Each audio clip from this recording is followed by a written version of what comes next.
everyone, and welcome to another episode of Chiefs Out West. I am your host, Butch Davis. Kia couldn't be here with us for the post-game video, so I'll be flying this one solo. We're going to go over the Week 2 matchup between the Kansas City Chiefs and the Los Angeles Chargers, a nail-biting victory for Kansas City, 23-20. A lot to take away from this game. I know it's early in the season. There are some goods, and we're going to talk about the goods. There are some not-so-goods, and we're going to talk about that as well. Hope you like it.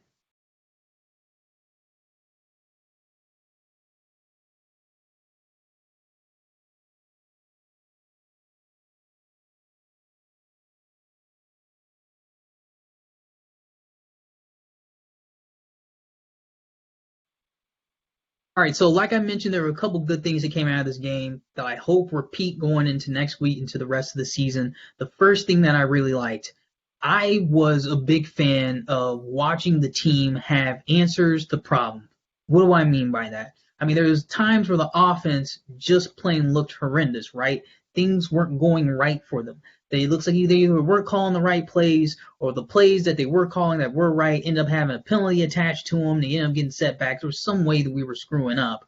But Andy finds a way to get his offense back on track. There's actually a term for this in the NFL for play callers, for offensive coordinators, called G-bots, get back on track plays. And Andy has a couple of those. A couple of them are screens, and that's why you saw those screens sort of flame out. When you play in a team like Los Angeles, they're a mostly zone-heavy team, so they're not really fooled by a lot of the fakes that Kansas City was putting into their screen game. They're looking dead at Patrick Mahomes and where the play is developing, so they're able to get to those. However, they were able to find the antidote at different portions of the game. The fourth quarter play, big-time throw, Patrick Mahomes to Tyreek Hill, 50-plus yard touchdown pass. I mean, what else can we say? That was a variation of Wasp, but they just attached a rollout to Dotson with a perfect throw over the top. Plays like that had to be set up throughout the game that finally came through late for us that really popped. So our ability to get ourselves out of bad problems, man, I appreciated that. All right. Next thing that I really liked about this game, obviously the kicking game. Harrison Butker. I'm telling you, did you see him? You should go check out the Pat McAfee show if you haven't already. Go see his interview with Pat McAfee. This is some real, for those special teams nerds out there, whoever you people are, don't have a life and have to rely on watching special teams in the NFL. God bless you, because that's a tough job. But, I mean, Harrison Butker, the fact that he makes, I don't think we realize just how rare what we saw is. He made field goals multiple times from 50-plus yards as if they were nothing. So it's one thing to be able to kick a ball far. It's another thing to be able to kick it far numerous times under pressure with an opportunity to win the game and accurately. That's where he's at right now. It's not just about making the field goals. He's actually kicking for distance with that accuracy. He is one of the more unique legs in our franchise's history in the NFL right now. Got kudos to him. Last thing I'm going to give you as far as the good is concerned. I actually was a pretty decent fan of the running game. Look, by that I mean it wasn't always great, but it was multifaceted. We were able to do things and throw some variation into the run game that ended up being net positives for us. Tyreek Hill on a reverse. Of course, this play got called back on a hold by Sammy Watkins. But on the reverse, gets himself about 12 yards in the first quarter. It would have been good for a first down. The reason it works, Andy's able to set it up with eye candy. Gives one of the fakes to the halfback through the middle. It collapses the linebacker play. The DN comes crashing down a little bit farther than what he should be. Toss it off to Tyreek. Tyreek takes it up the sideline for 14 yards. Those are going to pop in the future for us. It didn't work in this one. Darwin Thompson brought him in as a spellback because Darrell Williams was out. Hey, I like Darwin Thompson. Darwin Thompson looked good in this game, running in between the tackles. Got himself a clutch 4th-and-1 conversion late in the game to set up Harrison Butker for a game-tying field goal. So that those plays were there. We didn't do enough of it. Even in the opportunities, I actually took some game notes down and went back and looked through it. We actually gave the running game a chance, especially on first down and early downs. A couple times it got called back for penalties. A couple times it just didn't work out. The play got blown up, or they would pop. And then we come back in the second play, the play afterwards, and we mess up in the pass game somehow. So the running game was working. I'm glad Andy showed that off to us. It helped pace the offense and not look completely terrible.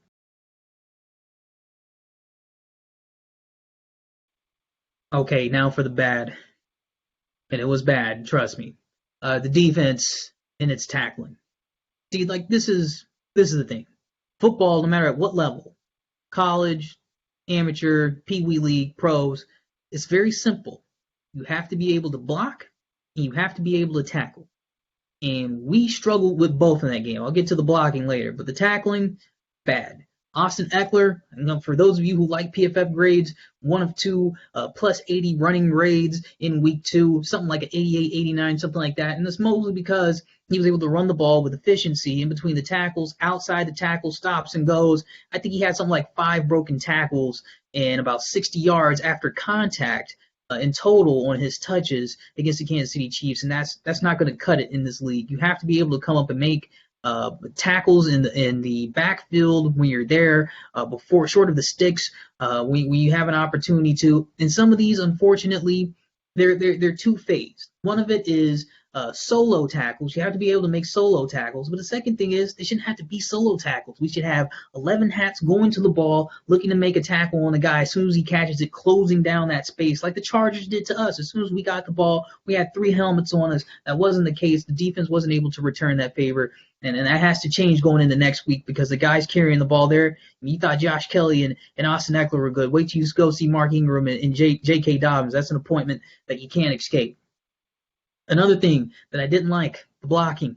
We alluded to it earlier. Look, part of it is it's twofold, right? Part of it is Pat is still drifting back in the pocket on his throws. I counted a few times where I thought Mitchell Schwartz and Eric Fisher were doing pretty good on Joey Bosa and Melvin Ingram. And Pat, when the clock goes off in his head, that's when you know your quarterback's really feeling pressure because it was 1, 2, 3. He wasn't seeing it, and it was, all right, let's bail. That's how you know he was feeling the pressure, feeling the heat. And sometimes he'd bail out of the pocket to his right when he really didn't have to. He could step up in the pocket and really let those go. And it really, I really think it really diminished the grades of guys like Schwartz and Fisher and increase their pressure rate. However, even when that wasn't the case, they were losing. Especially Mitchell Schwartz. This is tough. This is 2 performances in a row I've been like, ugh. Because he really gave up a lot to Joey Bosa with the speed rush, the bull rush, the power rush. Bosa was really getting whatever he wanted. And Jerry Tillery, gotta give that kid some props. I actually like that pick. He's on the field and he's looking like the first rounder that they drafted. All right, another thing that I didn't like about this game, be straight up with you. Didn't like the officiating. I usually don't like to complain about the officiating. That was not good. It was mostly fair for a little bit, but then there were a couple of just really bad calls late in the game that if they're not clear and egregious, don't call them. There was a hold on Andrew Wiley into the fourth quarter. After this, you'll remember this was when Patrick Mahomes dotted Clyde Edwards-Helaire for about 20 yards. We get into the red zone with over a minute left. We could have won the game by scoring a touchdown during regulation. But just a terrible holding penalty brought it back and extended the game in the OT. Had we lost that game, I'd be upset. A blown call on a false start from the right guard, Trey Turner, on a 4th and 1. We were probably having an opportunity to blow that play up and turn it over and get our offense one more opportunity, one more possession. They allowed him to go early. They convert the easy. But just little stuff like that. Like, come on, dog. You're professional refs. You get paid for this. I don't know. That's just me. Either way, we're going to be doing another preview video. We're going to go into week 3 as well. I will say that Key will not be able to make that video as well. He'll be in Mexico enjoying himself. So we'll be bringing on a special guest. I don't know who it is yet, but we will be previewing Chiefs Ravens for Monday Night Football. Be expecting that video by Friday. And let me know in the comments what you felt about the Chiefs Chargers game. How did you feel it gut went? What were you concerned about? What did you like to see? What do you think needs to be changed going to the following week as well? As always, have a good one.